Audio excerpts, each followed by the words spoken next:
Rechtszaak Drugslab Westdorpen van start. Verdachten zeggen zelf slachtoffer te zijn. De verdachten zaten opgesloten en zijn bevrijd door de politie. Zelf zeggen ze dat ze schoonmakers, lassers en loodgieters waren. En verder in het nieuws vandaag. Muziekscholen zoeken personeel voor QR-controle. En hoe vang je een vervuilde vogel?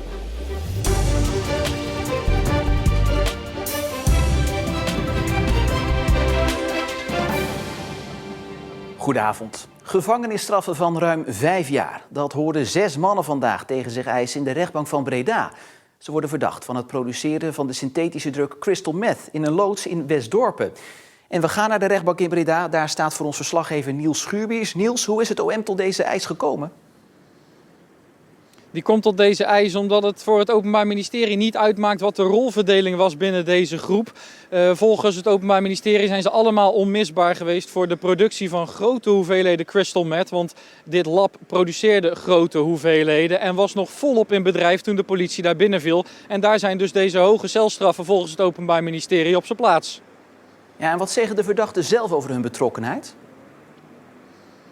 Ja, die ontkennen stuk voor stuk dat zij te maken hebben gehad met de productie van drugs. Sommigen zeggen dat ze schoonmakers waren. Een andere zegt weer dat hij lasser was om iets aan de installatie te veranderen. Weer een ander was klusjesman. En de laatste zegt dat hij de kok was. En dan niet de kok die de crystal meth maakte. Nee, de kok die voor de groep voor het eten zorgde. Dus allemaal ontkennen ze iets met de productie van drugs te maken hebben gehad. Op 30 november 2020 wordt door een tip een drugslab ontdekt in Westdorpen. Er blijkt crystal meth te worden geproduceerd. In de loods worden 278 zogenaamde kristallen gevonden en 350 liter methamfetamineolie. Ter plekke worden 5 mannen aangehouden. 3 Dominicanen en 2 Mexicanen. 2 maanden later wordt nog een man uit Tilburg aangehouden. Deze 6 stonden vandaag voor de rechtbank, maar er zijn meer verdachten, zoals de 2 bewoners van het perceel in Westdorpen. Na de uitspraak in deze zaak maakt het OM een beslissing over hun vervolging.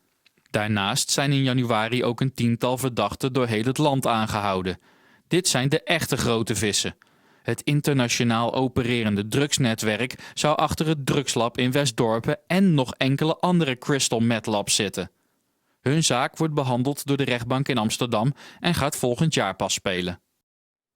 Niels, 5 van de 6 verdachten komen uit Midden-Amerika. Maar hoe komen ze nou in Westdorpen terecht?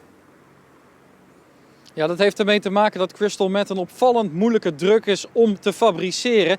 Nederlanders staan bekend dat ze heel goed zijn in het maken van ecstasy. Maar crystal meth is dus niet echt een Nederlandse expertise. Daar staan de Mexicanen internationaal gezien als de experts te boek. En die worden dus ook voor dit soort labs overal ter wereld ingevlogen. En dus door de politie, zegt het Openbaar Ministerie, ook steeds vaker aangetroffen bij invallen bij dit soort labs. En dat is dan ook de verklaring volgens het Openbaar Ministerie dat er hier zo'n internationaal gezelschap diep in Zuid-Vlaanderen is gevonden. Ja, nu zijn er in totaal 3 dagen uitgetrokken. Vandaag de eerste. Wat staat er nog meer op de planning de komende dagen? Nou, vandaag hebben we naar de feiten gekeken en hebben we de strafeis gehoord van het Openbaar Ministerie. Donderdag gaan we verder en dan is de verdediging aan de beurt. Die gaan dan zeggen wat zij van het dossier vinden en wat zij mogelijk kunnen toevoegen over de rollen die hun cliënten hebben gespeeld. En mocht het nodig zijn, dan is er vrijdag nog een dag uitloop. Maar de rechtbank hier verwacht dat donderdag deze zaak rond het drugslab van Westdorpen wel helemaal behandeld zal zijn. Niels vanuit Breda, dankjewel. De politie kan nog niks zeggen over het onderzoek naar de dode man die gisteren in zijn auto is gevonden in het water bij Retrangement. Onbekend is nog hoe de man uit Sluis om het leven is gekomen. De politie houdt rekening met verschillende scenario's. Het kan een ongeluk zijn geweest, maar een misdrijf is ook nog niet uitgesloten. Zolang de doodsoorzaak nog niet bekend is, doet de politie ook nog geen mededelingen over de identiteit van het slachtoffer. Muziekschool Zeeland heeft extra personeel aangenomen om bezoekers bij de ingang te controleren op hun QR-code. De muziekscholen houden zich hiermee aan de nieuwe aangescherpte coronamaatregelen.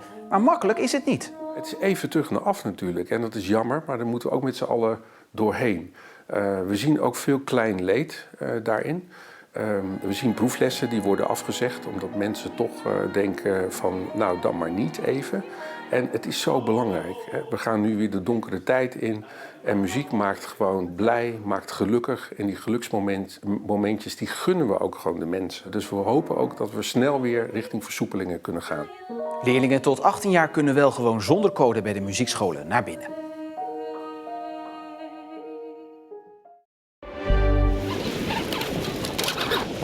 Rijkswaterstaat oefende vandaag bij Westkapelle hoe ze met olie besmeurde vogels moeten redden. In geval van een ramp.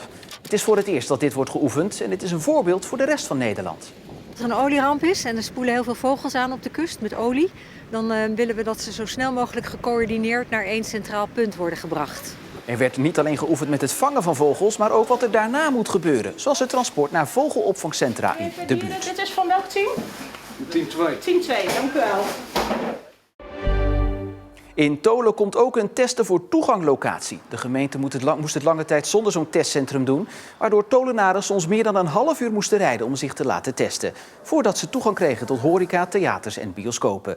Het streven van de overheid is dat iedereen binnen een half uur bij zo'n centrum moet kunnen zijn. Het testcentrum in Tolen zit in gemeenschapscentrum Mulvliet. Testafspraken kunnen worden gemaakt via de site van Testen voor Toegang en is helemaal gratis. En in totaal zijn er nu 16 testen voor toeganglocaties verspreid over heel Zeeland. Alleen op Noord-Beveland en in Oost-Zeeuws-Vlaanderen is nog geen testlocatie om een QR-code te krijgen. De invoering van het nieuwe parkeerbeleid in de gemeente Veeren leidde tot veel beroering onder ondernemers, bewoners en toeristen. Zo moet er langs de hele Veerse kust worden betaald voor een parkeerplek, soms meer dan €5 per uur. En als het aan de ondernemersvereniging in Oostkapelle ligt, komt het parkeergeld ten goede aan het onderhoud en de verbetering van parkeerterreinen. We zijn hier in het centrum van Oostkapelle, een van de parkeerplaatsen waarvan de ondernemersvereniging zegt die moet heringericht worden, een nieuwe uitstraling krijgen. Zoals je kunt zien is de vakindeling ook helemaal niet in orde. Daar kan een hoop mee gebeuren, daar kunnen veel meer auto's geparkeerd worden en dat zou een meerwaarde zijn juist voor het centrum van Oostkapelle. Wat is dit? Nou, dit is nou het verwijssysteem zoals we dat nu hebben in Oostkapelle. Zo word je naar de parkeerterreinen geleid. Dat kan beter. Dat kan veel beter. We staan hier op parkeerterrein de Vier Hoogten. Dat is aan het einde van de Duinweg in Oostkapelle. Wat zou hier verbeterd kunnen worden? Verbeterd kan worden is het, nou ja, je ziet het zelf al, heel veel water, putten dus. Nou, daar kan zeker het nodige aan verbeterd worden. En wat ons betreft ook vanuit de ondernemersvereniging is het echt aan te bevelen dat er een goed parkeerverwijssysteem komt. Nou zijn die kennen natuurlijk allemaal anders in Veeren. Klopt. Maar de tarieven zijn dus ook allemaal anders.